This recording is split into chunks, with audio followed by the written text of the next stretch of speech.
চিন্টু, তুই আজ পড়া শিখিস না কেন? স্যার কারেন্ট ছিল না তাই। কারেন্ট না থাকলে মোমবাতি জ্বালিয়ে নিতিস। স্যার লাইটার ছিল না। তাহলে বাজার থেকে কিনে নিয়ে আসতে। স্যার দোকানদারের কাছে আমাদের অনেক বাকি আছে।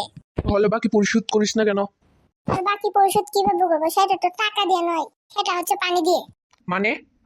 স্যার মানে হলো যে দোকানদারের বাড়িতে আমাদের বাড়ির ট্যাঙ্কি থেকে পানি যায়। কি সাংঘাতিক ছেলে রে বাবা, এমন কথা তো আমি আমার বাপের জন্ম শুনি নাই। স্যার শুনবেন কিভাবে? আপনি তো আজকাল। তুই আমার কিছু বললি? না স্যার কিচ্ছু বলিনি। স্যার আসতে পারি? এই একে রে? স্যার এ হচ্ছে আমাদের ক্লাসের ব্যাক বেঞ্চার, যে সবার শেষে আসে। ও শেষে কেন আসবে? স্যার ওর বাবা হচ্ছে বড় এক মস্তান। আসো আসো বাবা, আজকে তুমি সামনে বসবে। ঠিক আছে স্যার, আজ আমি সামনে বসছি। স্যার এনেন বসলাম, ক্লাস এখন শুরু করেন। ক্লাস তো কখনই শুরু হয়ে গেছে, তুমি তো দেরিতে আসলে। স্যার আপনি কি বললেন? আমি দেরিতে এসেছি? না বাবা না, তোমার তো দেরি হতেই পারে না, দেরি তো আমি করেছি।